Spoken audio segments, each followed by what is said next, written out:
It was just a regular afternoon when I found the journal. I had been cleaning out my grandmother's attic, something I had been putting off for a long time. The attic was full of old stuff, boxes, books, and piles of things no one had used in years. Most of it seemed useless, but something caught my eye. A small, worn-out leather book with a strange cross on the cover. I wasn't sure what made me open it, but I did. Inside, the pages were filled with neat handwriting. At first, it seemed like just regular prayers. My grandmother had always been a very religious woman, so I thought nothing of it. But as I read on, I started to notice something strange.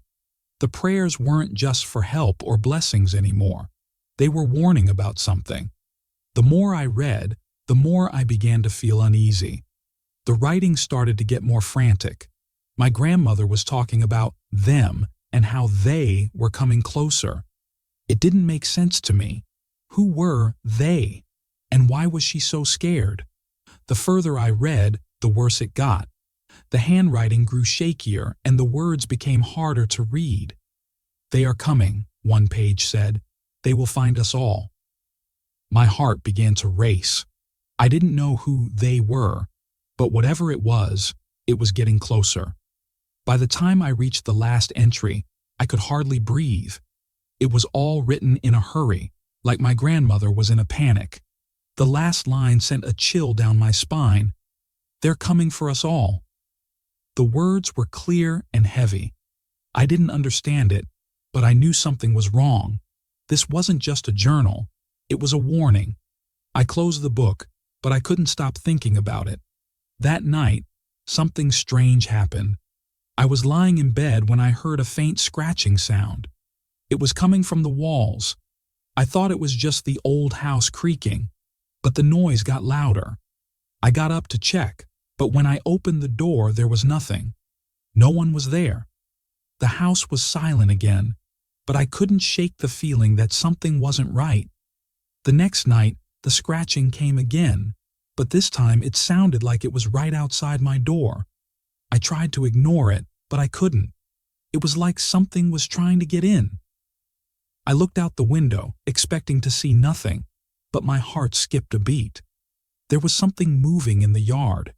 It was hard to see in the dark, but I could tell it wasn't a person. My breath caught in my throat. I quickly shut the curtains and backed away from the window. Was this connected to the journal? Was this them? I didn't know what to do. All I could think of was the last entry in the journal. "You can't escape." I felt trapped. There was no way out. My grandmother had written it, and now it was happening to me. I thought about leaving. But where would I go? The scratching in the walls grew louder again, and I felt the weight of it pressing down on me. The journal wasn't just a book. It was a warning. And now I was part of it. The following days felt like a blur, everything moving in slow motion, but nothing felt normal anymore. I couldn't stop thinking about the journal, about what it said, about who they were. The scratching hadn't stopped either. Every night it came back, louder and closer. I thought I was losing my mind, but I knew I wasn't. I could hear it. I could feel it. Something was in the walls, and it was getting closer to me. I couldn't sleep. I couldn't focus. I spent hours going over the journal again and again, hoping to find something I had missed. Every page was full of dread, like my grandmother knew something I didn't. There were more mentions of they as I went deeper into the book. At one point, my grandmother had written, "They are in the air, they are in the earth. We can't hide from them. No place is safe." I didn't understand what that meant, but it filled me with an unease that I couldn't shake off. I couldn't sleep. I couldn't focus. I spent hours going over the journal again and again, hoping to find something I had missed. Every page was full of dread, like my grandmother knew something I didn't. There were more mentions of they as I went deeper into the book. At one point, my grandmother had written, "They are in the air, they are in the earth. We can't hide from them. No place is safe." I didn't understand what that meant, but it filled me with an unease that I couldn't shake off. Then, a few nights later, something happened that made everything worse. I was sitting in the living room, staring at the journal, when I heard a knock at the door. At first, I thought it was just someone from the neighborhood, maybe a friend or a neighbor checking in. But when I opened it, no one was there. There was nothing but the silence of the street. My heart began to race. I stepped outside and looked around, but it was as if the world had gone completely still. No cars, no sounds, nothing. Just an eerie quiet that made the hairs on the back of my neck stand up. As I turned back to go inside, something caught my eye. On the ground by the door was a small piece of paper. It looked like it had been torn from something, and it was covered in strange symbols. I picked it up, my hands shaking. The symbols didn't make any sense, but they felt familiar, like I had seen them before, maybe in the journal. I ran back inside, locking the door behind me, and searched through the journal once again. There they were, the same strange symbols, scattered in the margins of the pages, hidden like a code. My grandmother had written them, but I couldn't make out what they meant. They were part of the warning, but I still didn't know what they were warning me about. The more I thought about it, the more I felt like I was being watched. Everywhere I went, I had this strange sense that something was following me, lurking in the shadows. I couldn't escape it. And then it hit me. The scratching in the walls wasn't just a noise, it was a message. Whoever, or whatever, was behind it was trying to tell me something. But what? I didn't know, and the fear began to overwhelm me. A few days later, I decided to go to the one person who might have some answers. Aunt Lydia. She was my grandmother's younger sister and had always been the more mysterious of the family. She was a bit eccentric, kept to herself, and had always hinted at knowing things she never fully explained. I drove to her house, hoping she might know more about the journal, about the symbols, about the things my grandmother had written. When I arrived, Aunt Lydia was sitting on her porch, rocking slowly in her chair.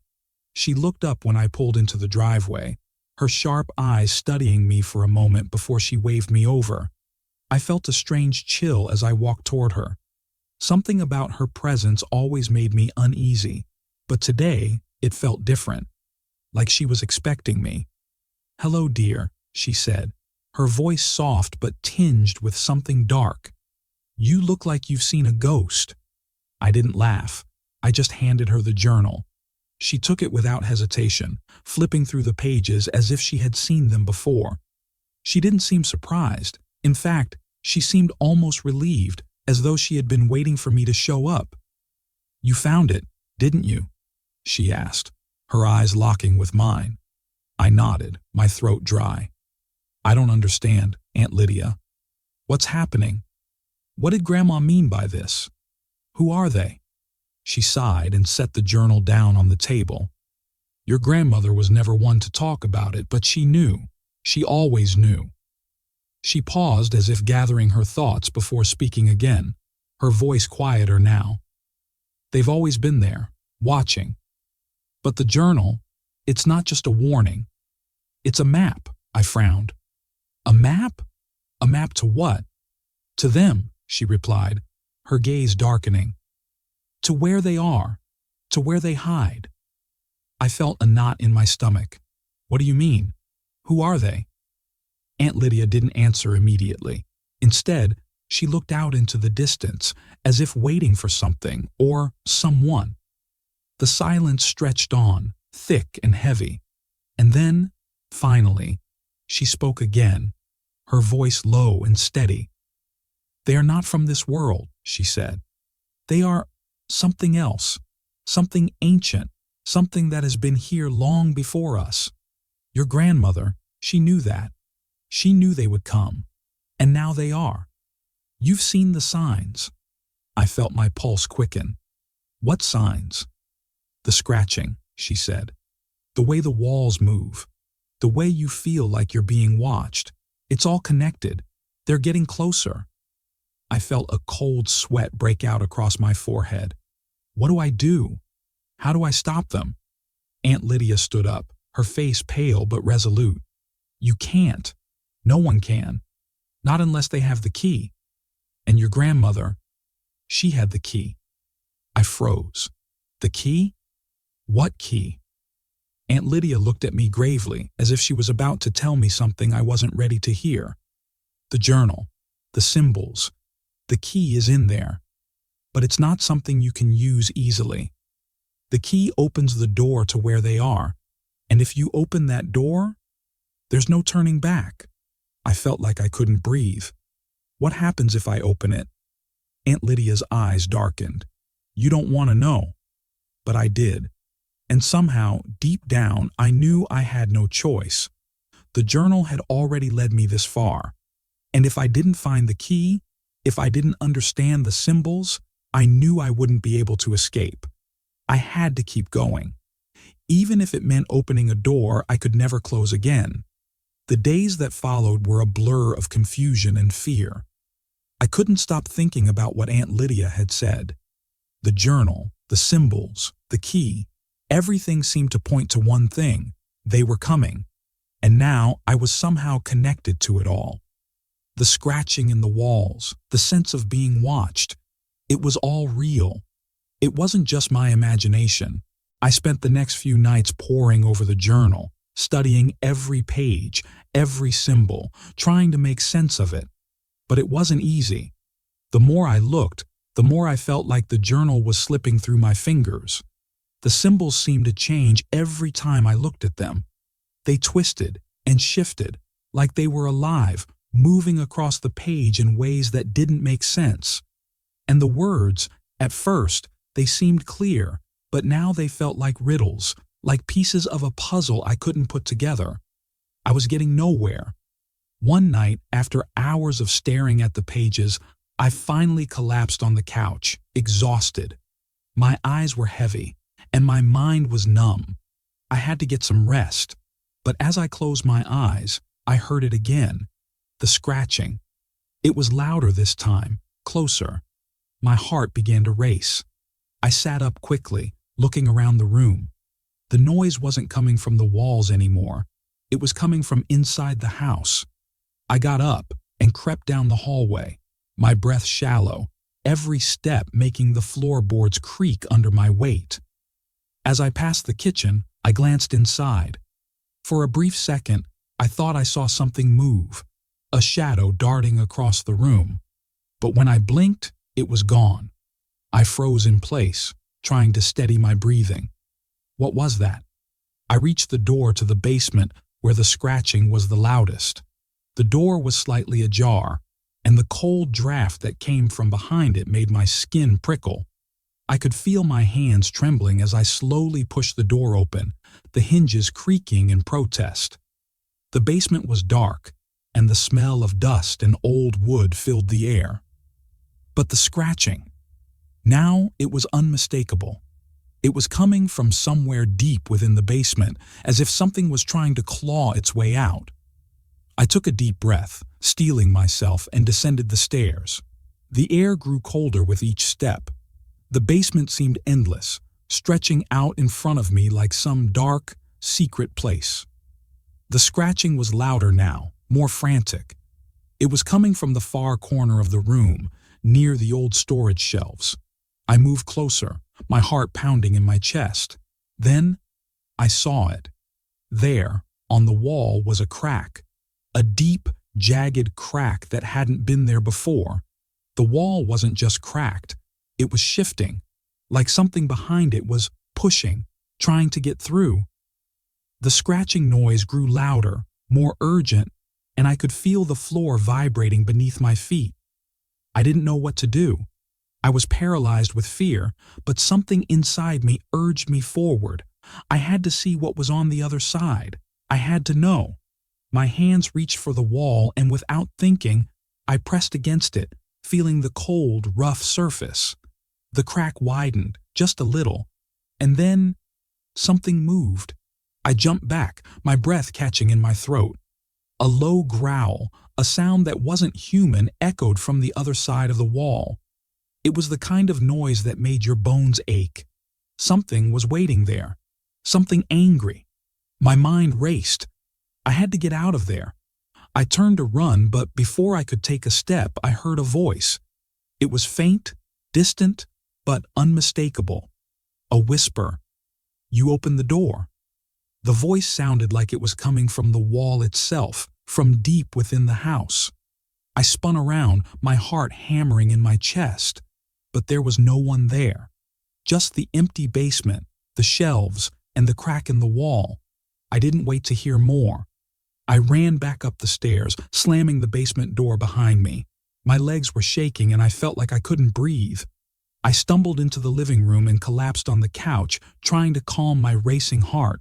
What was that? What had I just heard? As I sat there, trying to make sense of everything, I noticed something strange. The journal, sitting on the table where I had left it earlier, was open. But it wasn't just open to any page. It was open to the last entry, the one that had haunted me the most. The page with the words, "They're coming for us all." But now there was something else written underneath, in a hurried, frantic scrawl. "The door is open. They are here." My hands shook as I reached for the book, but before I could touch it, a loud bang echoed from the hallway. I froze. The sound was coming from upstairs. It was like someone had thrown something against the wall. My blood ran cold. It couldn't be. I had just heard the voice, and now there was this noise. I stood up slowly, every instinct screaming at me to run, to get out of the house, but I couldn't.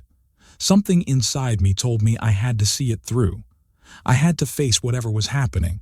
I took one slow step, then another, moving toward the stairs. My breath was shallow, my mind racing with fear, but my legs moved on their own. As I reached the top of the stairs, I felt a chill in the air, like a cold wind had swept through the hallway. I glanced down the corridor and for a moment, I thought I saw something. A shadow moving, a figure standing at the end of the hall. It was tall, too tall, with long, twisted limbs. My heart pounded in my chest. I blinked, and the figure was gone. I took a deep breath and walked forward, my steps echoing in the silence. I reached the bedroom door, the source of the banging. My hand hovered over the handle, and just as I was about to open it, I heard the whisper again. This time, it was clearer. "You shouldn't have opened the door." I swung the door open, and there, in the middle of the room, was the journal. But it wasn't on the table anymore. It was lying open on the floor as if someone had placed it there carefully. And on the page, the symbols were glowing. The same symbols from the margin of the journal, the ones I couldn't understand. Now, they were pulsing with an eerie light, as if they were alive. I backed away slowly, my heart in my throat. I didn't know what to do. I didn't know how to stop it. But I knew one thing for sure. The door had been opened, and now there was no going back. I stood frozen at the door, my heart pounding in my chest as I stared at the glowing symbols in the journal. The room seemed to close in around me, the walls pressing in like they were alive. The symbols pulsed with an eerie light, casting shadows that twisted and shifted like living creatures. I couldn't breathe. I wanted to run, to escape. But something, some force, was holding me there, forcing me to look closer, to understand what was happening. I slowly stepped into the room, my legs shaky, each movement feeling heavier than the last. As I got closer to the journal, the air grew colder. The whispers from the hallway grew louder, clearer. "You shouldn't have opened the door. You can't stop it now." I shook my head, trying to block out the voice, but it was inside my head now, echoing, repeating. "They're coming. They're already here." I could hear it in my bones, feel it in the pit of my stomach. I dropped to my knees in front of the journal, reaching out with trembling hands. The moment my fingers touched the pages, everything went silent. For a moment, I thought I had imagined it. But then, the room shifted. The walls seemed to bend, and the floor beneath me trembled. I looked up and saw that the room was no longer the same. The furniture, the walls, they were all shifting, like they were warping into something else. I blinked, and I was no longer in my grandmother's house. I was somewhere else. I was standing in the middle of a vast, dark landscape. There were no trees, no sky, just an endless expanse of black. It felt like I was floating, as if the ground beneath my feet wasn't even real. My breath caught in my throat. I was somewhere between worlds. I could feel the presence of something wrong, something ancient moving around me. And then, from the distance, I saw them. At first, they were just shadows, dark figures emerging from the blackness. But as they came closer, I could see them clearly. Their eyes glowed with an unnatural light, bright and piercing, and their forms were twisted, warped. They were tall, unnaturally tall, with long limbs and sharp, jagged features that made my stomach churn. I could hear them moving toward me, their footsteps heavy and slow, each one sending a ripple through the air. They were like nothing I had ever seen, like something out of a nightmare. I backed away, my heart racing. I tried to scream, but no sound came out. The figures kept getting closer, their eyes locked on me, as if they had been waiting for me. I turned to run, but no matter where I went, they were there, always just behind me, getting closer. I could feel their presence pressing down on me, suffocating me. And then one of them spoke. It was a voice that wasn't a voice. It was more like a thought in my mind, a whisper that didn't come from anywhere but filled my entire being. "You opened the door," it said, its tone low and menacing. "Now, you belong to us." I tried to scream again, but I couldn't. I was trapped. There was nowhere to hide, no way to escape. The figures surrounded me, closing in, their glowing eyes burning into my soul. I felt something cold and sharp pierce my chest, and I fell to my knees, unable to move. Just as I thought it was over, just as I thought I would be consumed by whatever they were, I heard a voice. It was familiar, soft, comforting. My grandmother's voice. "Wake up," she whispered. "You have to wake up. It's not too late." I felt a sharp pull, like something was yanking me back from the edge of the abyss. And then, everything went dark. I gasped for air as I woke up, my body drenched in sweat, my heart still pounding. I was back in my grandmother's house, lying on the floor, the journal still open in front of me. But the room felt different. The air was heavy, thick with tension. I could still hear the whispers, faint but constant, floating just at the edge of my hearing. I scrambled to my feet, looking around. Everything was the same. The walls were intact. The furniture was still in place. But something wasn't right. The feeling of being watched was stronger than ever. The scratching in the walls had returned, louder now, like it was right behind me. I turned to the journal, my hands shaking. The symbols on the pages were no longer glowing, but they were still there, twisted, jagged, like they had come to life in my mind. And beneath them, written in my grandmother's handwriting, were new words. "The door has been opened. There is no turning back. But there is a way. One chance to stop them." I stared at the words, my mind racing. What did it mean? How could I stop them? My grandmother had warned me. But what was I supposed to do now? I thought about Aunt Lydia's words. The key is in the journal. But I didn't know what that meant, or how I could use it. I had to find out. I had to figure it out before it was too late. I stood up and looked around the room, feeling the walls closing in on me. I couldn't stay here. I couldn't just sit and wait for them to come. I had to do something, anything, to stop the darkness from swallowing me whole. As I turned to leave the room, I heard a knock at the door. It was soft at first, just a light tap, but then it came again, louder, a steady rhythmic knocking, like someone was waiting outside. I hesitated, my body stiff with fear.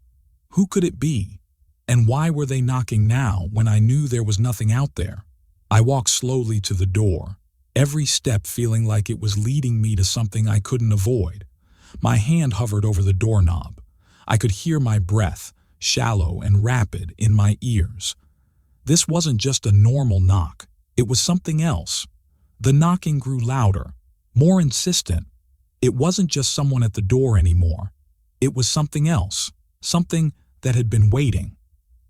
The door began to shake. I knew I had no choice. I had to open it. But as I reached for the door, I realized something. The whispers had stopped. The scratching had stopped. There was nothing now, only silence. And that silence was more terrifying than anything I had ever heard. I stood frozen, my hand hovering just inches from the doorknob. The silence around me was suffocating, pressing in from all sides, like the house itself was holding its breath. The knocking had stopped, but the stillness felt even worse. It was as if the world had gone still, waiting for something to happen, waiting for me to make the next move. My fingers tightened around the doorknob. I had to open the door. I couldn't keep running from whatever was out there, whatever was coming for me. With a shaky breath, I twisted the knob and slowly pushed the door open. The moment I did, the air around me changed. The temperature dropped, a cold that seemed to seep into my very bones. The hallway was empty, nothing but shadows stretching out in front of me. I stepped out cautiously, feeling the weight of the silence pressing down on me. The walls of the house were darker than I remembered, the corners of the rooms filled with an unsettling blackness. It felt like something was watching me from the shadows, waiting. I moved down the hallway, the floor creaking beneath my feet. My mind was racing. The journal, the symbols, Aunt Lydia's warnings. They were all leading me to this moment. I had opened the door, and now there was no turning back. But what was on the other side of that door? What was waiting for me? I could feel it, a presence just out of reach, as if someone was right behind me, moving in the darkness. I turned the corner and froze. The door to the basement was wide open. I hadn't opened it.